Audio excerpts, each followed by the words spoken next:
Everyone, my name is Ali. I'm a senior producer at Star Stable Entertainment. It's a gaming company based in Stockholm, and we build an MMO, which is big multiplayer game for horse lover, and we have been around for 14 years.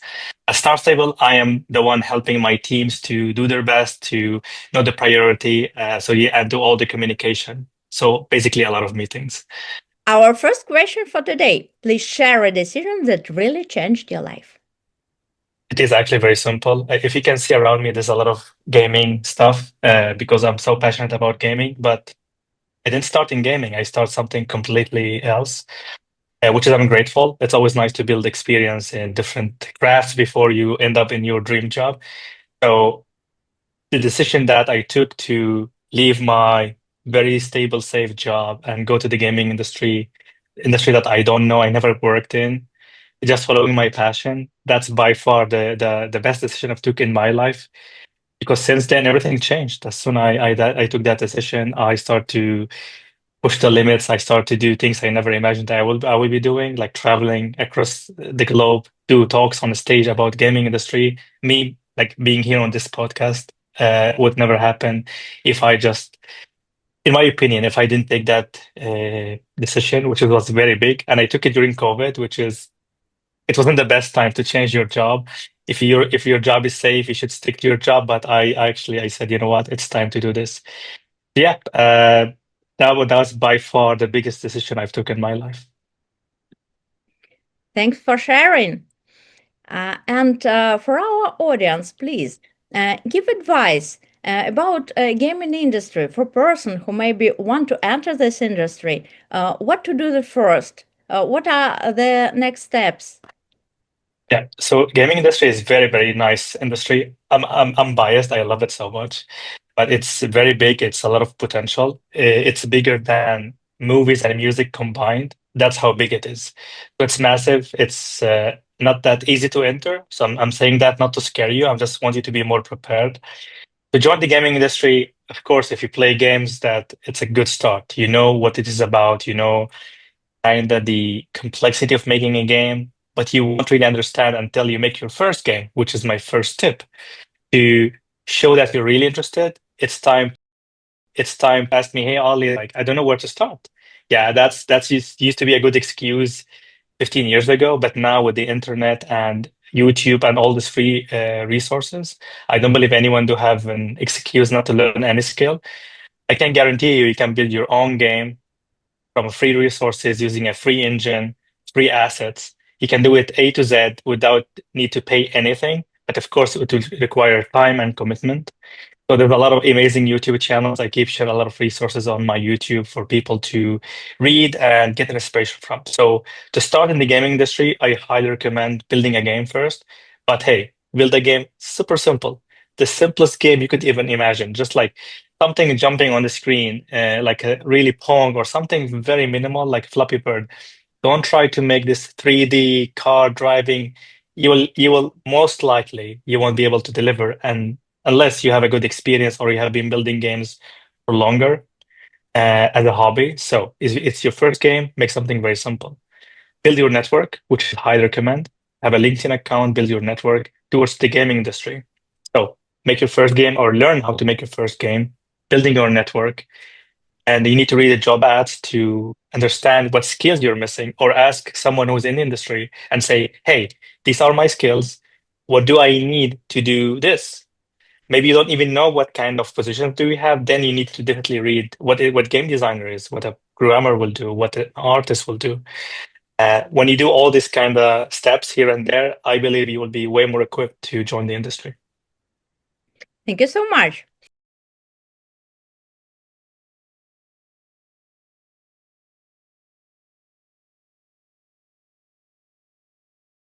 Our first vote. Which skills define the future of game designers? It's level design and world creation, or narrative design. It's a really tricky one because both of them are really important. Level design is what we see and the world we are interacting with. Narrative is knowing the story that who are the characters and why we should care or connect with them. They are both important, but if I had to pick one, I would most likely use narrative. It's really important for what makes games and characters beloved, and that's why I have some characters behind me because narrative. Yeah. You are the first person who passing this vote, so we ask our audience to vote. And this Yes. narrative design or UX interaction design? Uh, Interesting. Games is all about experience and how we feel. Uh, so I love UX. I would go with UX and interactive. Yeah. Yeah. I'm UX designer in the past 5 years ago. Mhm. I was. UX design or advanced game design knowledge? Hmm. Interesting. I mean, if you're a game designer, definitely advanced game design knowledge, what makes you a game designer. So definitely this one. It's hard to be a good game designer. It's a role I really respect. So advanced game design knowledge. Yeah. Prototyping and interaction or advanced game design knowledge? I mean, any good designer would need to start with the prototype and iteration, but I still believe advanced will be carrying you the whole project. I hardly see anything will outperform this one. Yeah, it's good to know C# and visual scripting, but there's a lot of good game designers. They just communicate their vision and trust their technical teams with advanced game design knowledge. Okay. C framework and visual scripting or advanced game design knowledge? Still advanced game design knowledge. It's a really good one. System and technical design or advanced game design knowledge? Still advanced game design. Multiplayer and AI system or advanced game design? Advanced. I insist.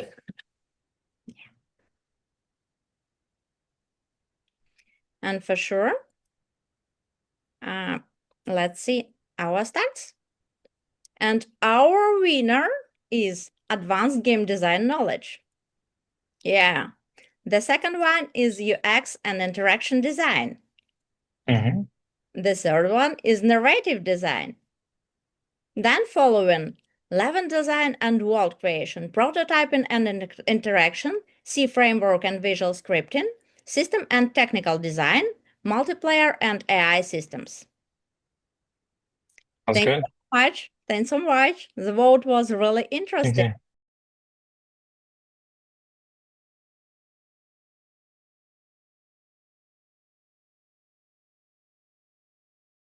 Let's go to our second vote. We ask you professional advice. Breaking into the gaming design industry is really hard. And which step do you believe matter most to make it easier? Uh, I mean, reading job ads is a really good start, but identifying missing skills could be done by asking, or so I believe identifying missing skills it's a good start. So you know what you're missing, so identify the missing skills. Yeah, it's a very, very interesting question because what it's really interesting. What doing first to start with a job or identify who are you? It's thank you so much. I would say, yeah, I would say identifying is a good one. Enforce your skill set or identify the missing skills. I mean, now if you identify, it's time to enforce. So there's one start and one the second. But now, since we have identify, I will go with enforce, which is basically taking courses, learn how to make a game. So I go with enforce your skill set. Okay, force your skill set first. Yes, now it's time to enforce your skill set after identifying. Yeah. Continue to work under your skill set or build your network. Doesn't matter how much you work on your skill set. If you don't have a network, I see it really hard to land or know what to do. So build your network is really important. Build your network can help you do everything being mentioned previously. So build your network. Build your network or be patient. I mean, you need to be patient. It took me multiple years to join the gaming industry, and it's a very interesting one. Be patient. Yeah, if you're not patient, nothing will gonna happen. So yes, it's definitely being patient. Yeah. That was a tricky one. And so our statistics. Please comment Mhm. statistics because I think in this test we need to, everything is important and we need to go one by one. Yeah.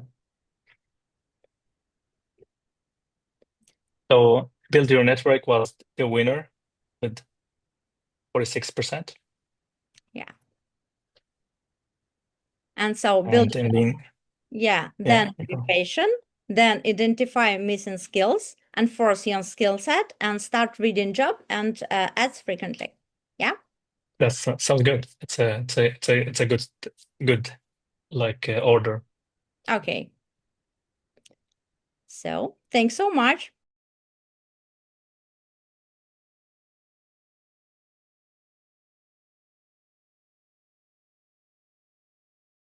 Dark patterns in games. That's absolutely the worst because that would let people keep coming back to the game, not able to leave it for a second, and they don't know even why. Uh, Daily tasks are really bad, but could be implemented in a good way, encourage people to doing this. But FOMO is the worst. FOMO is feeling that I cannot, if I leave this game, if I don't log in, I will lose. So definitely FOMO is the worst. So this is what I'm choosing is the worst, right? It's more frustrating. Yeah, So yeah. The most then great. it's FOMO. Yeah, Then it's FOMO, 100%. It's FOMO, 100%. It's really bad. yeah. Wow. Some person vote on our platform. Yeah. So Okay. So so FOMO and social proof. This is really both of them kind of bad. FOMO, you feel like you need to log in. Social proof need to show that you have the skin or you bought the money or you have this. So social proof lead to way more severe feeling a gap between rich and poor, if I can say that, or people who are high achieving in game, where people who are so social proof is worse because it makes you compare yourself with people, and usually that doesn't lead to a good thing. So social proof is it's bad, really, really bad. yeah. Okay. Social proof or money traps. Money traps means that if you have access to money, you might spend more than you should, or your money from your parents also will be damaged. I still believe social proof or stats means that you as a person will be hurt as a human, and that's, in my opinion, is worse than losing money by far. So social proof is still worse, in my opinion. Social proof or sunk cost fallacy. Yeah. The cost fallacy is just basically keeping you, hey, you have paid $10,000 last 10 years. You shouldn't leave the game, so they keep take more of you. At some point, you will. I still believe social proof is the worst because people feel bad about themselves. Social proof is still the worst in this list, which is I don't like any of them, but if I have to choose. Okay. Social proof or social pressure. Oh, that's an interesting one. Social pressure means that your friends are playing, I need to play with them. They say, hey, your friend needs your help, come help them, even though it's not the case, or they have played like 5 days ago, but they show it like it's happening now, which means you go to the game and check it's false, then you will realize it's a lie. So you will realize this. So basically this works sometimes, make you check the game often. Social proof is a damage we'll carry with us, especially for young audience. Social proof is still the worst in this list. Social proof. Yes. Let's come to statistics. One person has That's passed this test. So our winner, interesting. social proof. Yeah, uh, Yep. exactly. Time traps, the second one. Yeah. Fear of missing out, the third one. And then sunk and money traps and social pressure. Thanks so much. Please, Pleasure. maybe you have something interesting to share, because how to do the right game design, how to produce games, avoid these mistakes, because there are a lot of mistakes in the game and game players are really angry about this. How to do the right games, how to do the brilliant game design, engaging, inspiring. Yeah. So make a game that you want to play yourself. Like put your passion first. Build something that it's you really feel like it's a game you would love to play, you would pay to play. We need to respect people's time and money. And sometimes we implement this kind of dark patterns by mistake. It's not always designed on purpose. Sadly, in a lot of successful apps, I cannot name because I have like friends in all of those companies. It's designed this way. They know what they're doing. But some gaming studios, they make the game so good, so appealing, players cannot leave it. They just want to play more and more. So we try to do our best to make the players really want to play our game. But when sometimes we do a really good job, people cannot leave the game because it's so good. And then where they can become more unhealthy. For example, in our game, we show a message that, hey, you have been playing for some time, maybe you should rest, which is, I believe it's a good behavior to really care about the health of your players. Be careful not to do this kind of traps. So when you educate yourself what kind of bad habits or bad design we can implement by mistake or intentionally and avoid them, this leads to a way healthier game. Listen to your players, and their players usually will pay and play your game if they believe the price is fair and really respecting their time and the experience is what they expect. If you try to be so like greedy and try to charge double the what your game deserve, it might work once or twice, but then you lose trust, and that you kind of basically ruin the trust forever. It's really hard to gain trust back from players who've been betrayed by a lot of beloved studios or games or titles. So build a game you would play, put your passion first, respect their time and money, listen to them, and deliver experience that you believe it's a good and impact. Because that's what most of us in the game industry are actually after. Because if you're after money, I can name like 100 industries will pay way more in the gaming industry. So we joined the industry because we believe in the mission. We believe that games help the humanity to be better, help everyone to connect. Because in games, we grow as people, we think differently, we start acting smarter because games triggers this brain like a virtual trainer. But more importantly, it's a social platform like any social media where people go there and just speak together, connect. And now we are seeing more people are getting more distant due to our lifestyle changed and social media. So games are still the hub where people, similar to going to the mall in 1980. All right. So now the shopping center for the Gen Z and the younger audience are definitely games. Is definitely the most interactive uh, communication channel they have right now. Wow.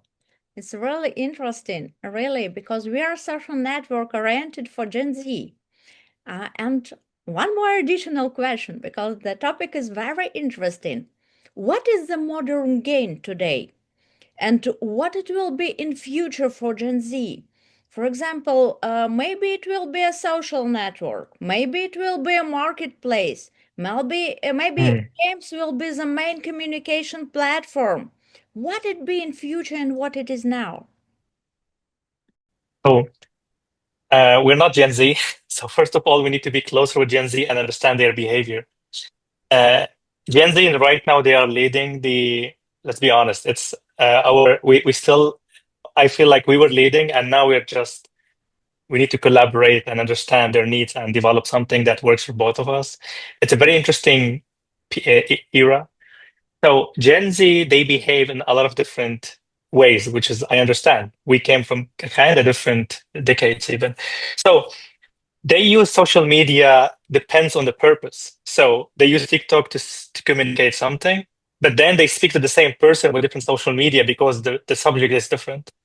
And I've been asking people, I even noticed this behavior in me because I kind of inherited that from Gen Z people in my family. If I'm speaking, if we're planning going to the mall or something, they use Discord.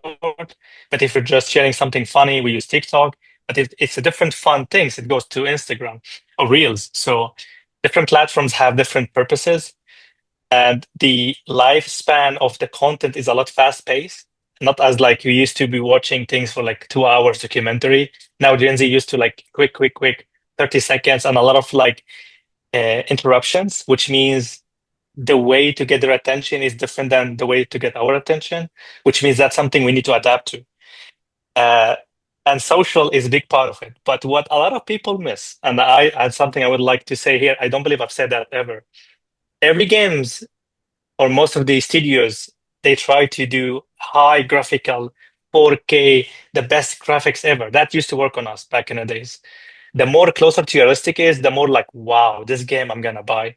Yeah, but Gen Z doesn't work like this anymore.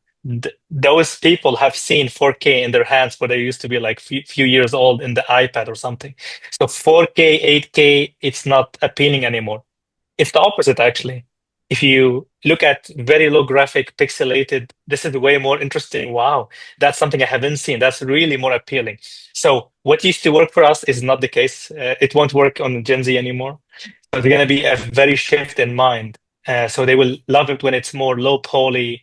Graphics looks more like different, not like high fidelity, realistic. It needs to have social element. It's hard for me to see Gen Z playing solo game like we used to. I might be mistaken, but I would love to see this. But I feel they need to go together as a co-op game, as some social element when they can interact and chat in some hub. So social element, 100%. And also the content they consume is also different than ours. We used to watch this like also same to games, kind of more high quality, high production. Gen Z, they don't like this. They like when some person walking with a mobile and shaking a bit and just talking angry and complaining about some product they have bought and it's not according to expectation. They will like that way more than us watching like a proper review with like really nice studio and lighting. So they connect more when it is just feels so authentic and so close to how we usually interact with a normal camera, kind of low quality. So it's very interesting. So we have put a lot of effort to go all the way in high production. But funny enough, Gen Z like it more when how it's back in the days used to look like. So it's a full circle. I'm gonna be excited to see. It's hard to predict, but what I would love encourage everyone to do, if you're building a product for Gen Z, you need to include them. And if you're building product right now, and it's not meant to be used, like if you don't have Gen Z in mind, and they are part of the target audience, yeah, I don't believe this product will succeed anymore because they are right now the kind of majority. So yeah, it's something we should be aware of. So that's my take on the Gen Z, and yeah, it's very interesting. Thanks so much. Thanks so much, Ali. Really, really insightful, inspiring. And the last Thank you. question about social networks and Gen Z. What do you think about Crouch perspective, this crazy idea to build this social network for Gen Z? I mean, I was just saying that if you're building a product, you need to build with Gen Z mindset, and you're doing this. You're building a product for Gen Z because you saw that whatever we used to do, it's not working anymore, especially for them. It's a gap. It's social media still behave in a way for millennial and for us and our generation, and this definitely won't work. And we are seeing a lot of like some, I don't want to name social medias, but like some of them, they are not getting any new registrations. So I believe those social media will die in maybe 20 years when the whoever right now, I guess 40, they will be too old to use it. So why is that? Because the way Gen Z interact with social media is different. Things need to be way faster. They need to feel they can interact with it, and they need to see something appealing, which is I believe in a lot of social media that it's currently right now it's not addressing that. They just try to be more generic, appealing for all ages, but it's not the case. Gen Z, they change how we think people want to interact with social media and games and entertainment in general. Thanks so much. That was very interesting. Thank you for interview. My pleasure. Thank Thank you so much for having me.